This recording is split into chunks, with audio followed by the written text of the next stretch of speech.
Recording in progress.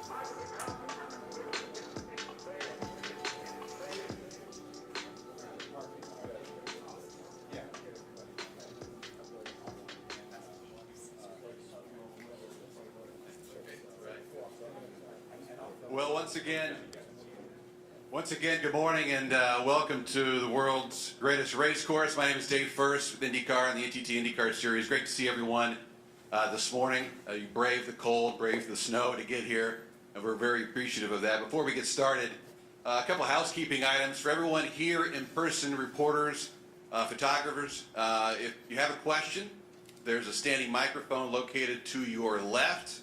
And we also welcome those of you joining us virtually on the video news conference.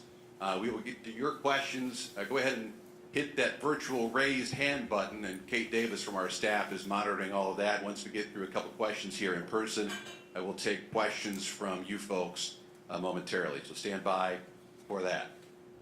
Well, joining us today, in the middle, Coach Rod Reed, who is, of course, the team principal of Force Indy. After some 40 years or so of auto racing experience and his outstanding work, of course, with NXG Youth Motorsports as a president and CEO. To his left, you'll get to know driver Ernie Francis Jr. momentarily. To the far left here, we welcome Mark Miles, president and CEO of Penske Entertainment Corporation, and on the far right, Jimmy McMillan, who is, of course, the chief diversity officer of Penske Entertainment Corporation. It was just over a year ago, hard to believe, but just over a year ago when we witnessed the launch of a groundbreaking and completely diverse team in open wheel racing called Force Indy, a team that focused on diversity through mechanics, engineers, drivers, and other key members on the team, and led by Coach Rod Reed, who is guiding this African-American-led ownership group, who has an eye on one day soon, competing in the NTT INDYCAR Series. After a very successful first season as a team, including a win at New Jersey Motorsports Park, it is time now for the next step. In 2022, it's an upgrade in class as Force Indy will compete in the Indy Lights presented by Cooper Tires Championship, and it will do so with Haitian-American Ernie Francis Jr. as the driver. All this as the season is certainly quickly approaching. During Black History Month, no less, the season begins Sunday, February 27th on the streets of St. Petersburg. Can't wait, especially when you look out the window. Let's start with Rod. Congratulations. How important is this next step for you in this organization, Rod? Well, Dave, you know, it's so important to us to continue this journey that we started about a year ago. And also, my goal and the goal of the team is to really develop talent that's from the communities, black and brown communities. And that's something that we've done from the very beginning, trying to bridge that. And today, we're here to announce moving up the ladder. And we started last year with USF 2000, and we were really excited about doing that. I think we were quite successful. I feel really great that the team put together what we consider a top 10 winning effort. And of course, we had a win in August last year with our driver then, Miles Rowe, who has gone on to continue in USF 2000 actually this year, and was just glad to be able to develop him. And then today, to announce us moving into Indy Lights with Ernie Francis Jr. is so exciting, especially to maintain our legacy. Ernie, congratulations. I know you've driven and won in a lot of machines. What does it mean now for you to hop up 2022 Indy Lights presented by Cooper Tires Championship? How big of a step is this for your career? I mean, this is probably one of the biggest steps that I've taken in my career. This is just an incredible opportunity for me. if you told me a year ago that I'd be racing in the Indy Lights Series, I would have never believed you. But I'm just so excited to get there on track. I remember back in 2013, my first pro race was around St. Pete, so really excited to get there this year and get on track. Tell us about your progress a little bit. We talked about the wins. Certainly, you had Trans Am, 7-time champion there. A couple wins last season in your first dive in open wheel racing, and certainly SRX, the win not too far away at Lucas Oil Indianapolis Raceway Park. Tell us about your career a little bit and maybe why you're ready for this next step. Yeah, you know, this last year was a lot of different racing for me, racing Trans Am, and then diving into the SRX series, trying out some dirt ovals and some short ovals there. And then my first races in open wheel racing in the FR America series. So I really got my feet wet in all different kinds of backgrounds of racing, and was lucky enough to win a race in every series I competed in last year. And then we've done a lot of testing now, and you know, feeling pretty ready for this Indy Lights series. Really pretty prepped for this season. Think we'll be competitive, and looking forward to having some good results out there. Yeah, can't wait. Congratulations, young man. Mark, this is certainly another step in the evolution of the race for equality and change, an exciting step, certainly as INDYCAR also takes over and assumes operational control of the Indy Lights series as a whole. It's a big, big day, and the momentum certainly building towards next month. Yeah, thanks, Dave. Let me just start by saying congratulations to Coach Reed, a person we've gotten to know and have enormous respect and affection for, and to Stu and the whole Force Indy team for, I think this is a big step to go from USF 2000 and be in Lights 1 year later, and we all know, I think it's been said, that the next step is really the big one, and you guys are doing great work to position yourselves to get to that.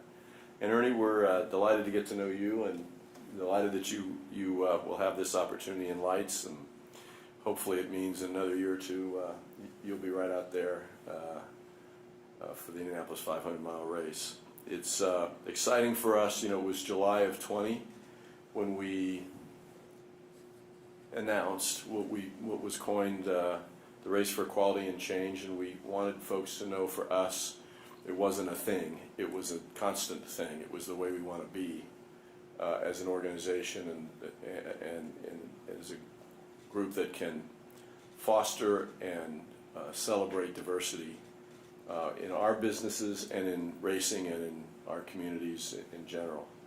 And so a lot has been done, a lot of it, most all of it, under the leadership of Jimmy McMillan in this time period. You don't see us working hard on, as an employer, of full-time people, of seasonal people, yellow shirts out here that everybody knows, and all the other people that make the Indy 500 happen. There's a big effort to recruit diverse people into that workforce. In our procurement, the people we do business with as a business, in helping try to support your efforts with Next Gen Racing and that great avenue to get kids exposed to racing. So many things are going on. We're always impatient. We need to do more faster. But I do think we're making progress, and I think the thing the outside world sees is Force Indy and Beth Paredes' efforts last year as well, I would say. So for you all to be moving up and to know that this is really a sustainable program that you've built a great foundation for is exciting for us, and for it to be a special way, I think, to focus attention on Indy Lights presented by Cooper Tires this coming season is just super. I want to congratulate Levi for joining us and for getting his hands around it all, and Jay and his team at INDYCAR for really adopting Lights. No doubt that it's going to meet our objectives immediately of making the Indy Lights team experience, the driving experience, you know, really closer to INDYCAR, so that it's that much more of a valuable step on the ladder to get to the show and INDYCAR. So congrats to everybody involved in Lights. We're looking forward to a big season there. Thanks. Yeah, the countdown is on. Just a quick reminder, for questions, we'll do so here in just a second. We have a standing microphone located to the left. There's also an unveiling. Once we are done here, we invite you to come down and join us on the victory podium for the unveiling of the Force Indy number 99. The snowman. We're going to bundle up before we do that. Exactly right. But I also, Jimmy McMillan's He's dying to chime in on this, and Jimmy, you were able to see firsthand last year the impact that Force Indy had as a program, and now elevating to Indy Lights. What does it mean for the growth and development of the program here for Penske Entertainment? It's absolutely moving every time I'm in the room with Coach Reed to know that for over 16 years and beyond, but for 16 years, he's committed himself to creating this environment where I look out upon a team of young men and women who have expressed an interest in motorsports, expressed an interest in engineering, expressed an interest in driving, and through his passion and dedication, he's created a way, first with Miles Rowe last year, who became the first African American to win an INDYCAR sanctioned event, and Rod becoming the first African American owner to win an INDYCAR sanctioned event, and now the opportunity for Ernie, with all of his accolades, all of the championships he's won, to now take this team in Indy Lights to the next level. It is personally inspiring, and I can't say enough about the pipeline that's being created and the things that people don't see. And so while we created Force Indy, I think what will live with me the most is on Indy 500 Sunday last year, as I walked up and down the pits, I saw members of the Force Indy team who are working in the pits on other teams who are in the 500. And these are folks who started out in NXG Youth Motorsports as go-kart racers and learned STEM concepts, and at one point in time weren't even considered for these teams, and now that we're working in the pits. That's what we're trying to create. Force Indy is one pipeline, but we need a lot more. And as I talked to Jay, and he's working on from an IndyCar side to bring people through his pipeline on IndyCar, through internships and other opportunities. If we talk to other teams and they continue to reach out and express interest, it's exciting that we're here having this conversation, and I think it bodes well. And it's thanks to Roger Penske and all of the things that he's done to make this happen. Well said. Let's go ahead and open it up for questions. Again, those of you joining us on the video news conference, stand by. We'll get to you in just a second. Let's begin, though, here in person with Steve Whitach. Hey guys, congratulations, big day. Ernie, has it sunk in that you're one step away from driving around this track in an IndyCar? It definitely has sunk in a little bit. Every time I come to this place, it's just so incredible driving through the gates, and you see the pagoda, you see the grandstands, and to think that there's a shot that I could race out there one day, and that it's could be a reality is really incredible, and I'm just so excited to get out there on track and see how we go and take it from there. Good. And Coach Reed, last year when we talked about this, it was about getting more visibility in the black and brown community. When you've been out in the Indianapolis community, have you noticed a difference in the what racing means, and have you noticed a difference in the attitudes towards racing? I certainly have. I think for us, especially when we came last year as Force Indy for the first time running in a large event, we had people who came out with us. I think we had about 80 to 100 people that supported us. Those not only from my NXG program, but others in the community, and people who contacted us via our social media. So we're certainly getting the word out. I think that's a big part of what we're doing is awareness, and it starts with doing things like this, telling folks that we're here, come on out, follow us. But I think the bigger thing for us, and why I'm so excited about the Indy Lights program, is that now we're going to be on a stage where we can expose our communities, plural, to all of the racing, not just Indy Lights, but also INDYCAR, so they can start to learn those folks. But I think it's a win-win for everybody. Good. And one more. I noticed a couple guys that are here, been here with the teams too. And what have you had to do to the organization to step up to the next level? Surprisingly very little.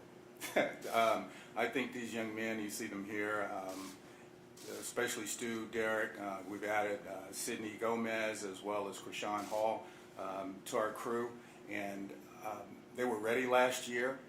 These are young men that had experience long before they came to Force Indy. We just were able to hone that with the relationship and the mentoring from Team Penske. So I think we're ready. This was our plan from the very beginning to move up the ladder, and we're on the way. Thank you. Thanks, Steve. Brad Brown from WRTV. Ernie, regarding your SRX experience, not so much from the racing aspect, but a chance to share some knowledge with guys who have raced in IndyCar. What was your takeaway from being around that group of racers? That group was absolutely amazing to be around. I know, you get to the racetrack there, and we'd have 2 motorhomes, and it'd be six drivers in one, 6 drivers in the other. And I remember one of the races I was out there, and I had Elio, I had Tony Kanaan, I had Paul Tracy, I had Bill Elliott, and I had Tony Stewart in mind that I was with. And it was just so cool to hear their stories and talk to them about everything that they've been through. Elio was sitting there passing around his rings, showing everybody all of his hardware there, which was really cool. And just to talk with them about experience that they have throughout their lives and things that they've been through to get to where they are. And then advice that they've given me over the course of those 6 weeks in SRX was truly awesome. So I'm excited to hopefully implement some of that stuff that they told me and get to the next level. Thanks, man. Congrats. Yep, thank you. Thank you. Go ahead. Hi, I'm Katira Winfrey with Wish TV. This is a question for Ernie. So I know a lot of people get into racing because they love it, but is it lost on you or is it not lost on you that you are going to be a symbol for other people to look up to? I don't know if you've had people to look up to you, but has it dawned on you what you might mean for someone else? It definitely has a little bit. I mean, growing up racing out here, I've always been, a younger kid, and being from a Haitian American background, I look different than most of the other race car drivers out there.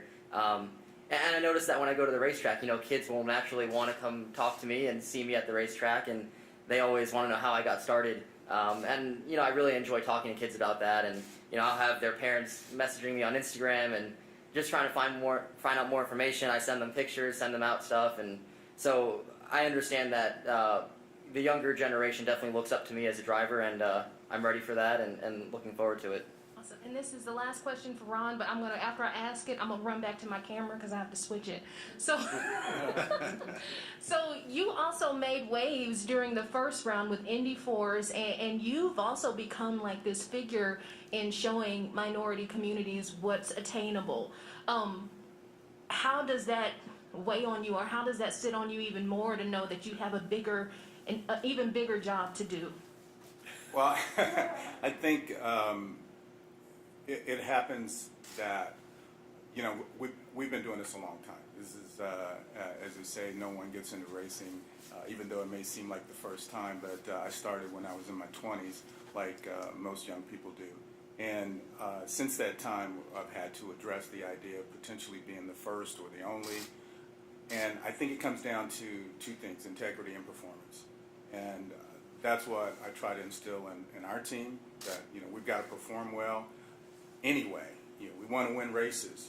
I want to make sure everybody understands that as we sit here and we talk about programs for diversity and inclusion, that's a goal. But that's right along with us performing well and winning races. So I think if we do that, then we become role models for all.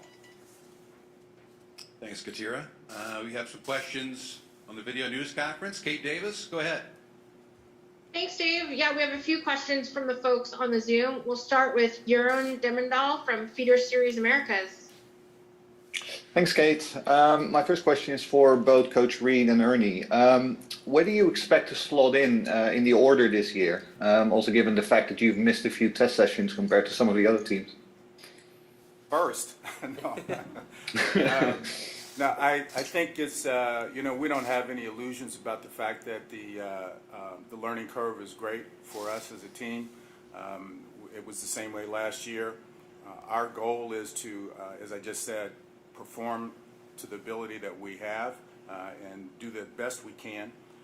We think that when we go out there, it's going to be super competitive. We had an opportunity to do some testing with other teams that have been around for quite a while, and I think at one time at the Chris Griffith's test, they were about a second and a half between the quickest and the least quick.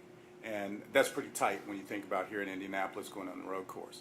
But it's going to be competitive, and all we can do is the best we can, and hopefully we run up front. What do you think, Arnie? Yeah, I'm a very competitive person, winning a lot of races in my past, so I don't like going out there and losing. But, I think we'll be fairly quick. We haven't had as much testing as some of the other teams have had in this off season. But I think that we'll pick it up every race that we go out there, and we're going to try our best every event. And I think we can all expect to have our best results in the second half of the year and really be pretty strong by then. Yeah, sounds good. And Coach Reed, are there any plans for expansion of the into a fourth Indy ladder system throughout the Road to Indy? I know that some people, including myself, were slightly surprised by the abandonment of the USF 2000 program. At this point, our concentration is obviously on the Indy Lights program. We want to do well at every step that we take on the road to Indy. I think in the future, certainly when we talk about developing talent, and when we talk about talent, as Jimmy McMillan said, we're talking about across the board, whether it's mechanics, engineers, etc., and having opportunities for those to work up and down the ladder system would be great. But I think it's important to note that we want to concentrate on the things that we have in front of us, and to go beyond that at this point probably wouldn't be very wise, but who knows what the future will hold. Okay, thanks very much. Thanks, Kate. Thanks. Next, we'll go to Bruce Martin from Speed Sport. Go ahead, Bruce. Hey guys, congratulations on the big news. Ernie, when you look at the Indy Lights machine, how does that compare to some of the other cars that you've driven, and also IndyCar's goal of bringing the performance level more in tune with what the IndyCar is? I mean, that thing could end up being a beast for you. Yeah, definitely the Indy Lights car is a lot different than anything else I've driven. Luckily, I've actually driven a Lights car before. Back in 2015, I did a test in one, so I had a little bit of experience in one before I hopped in it for the first time at the Chris Griffiths test.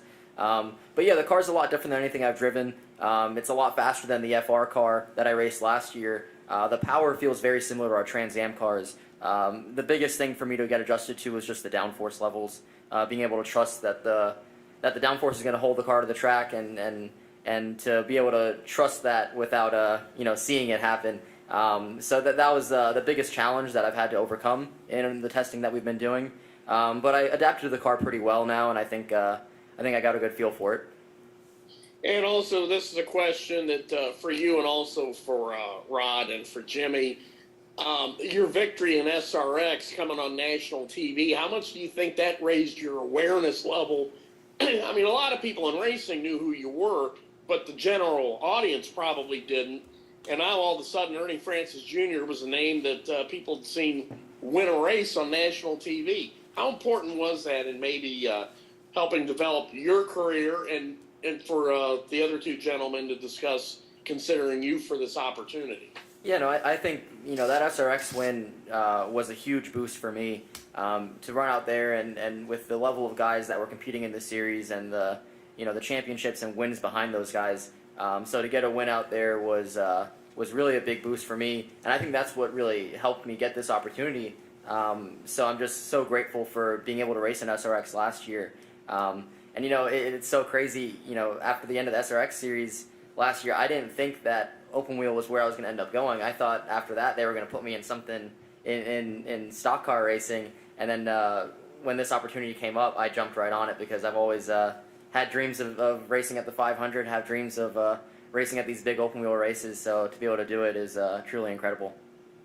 Yeah, I would say without question, noticing Ernie after he won that race did a lot for me and for the team to take a look at our future. And then after we decided that we were going to go to Indy Lights, we knew we had to find someone that could step up to that level.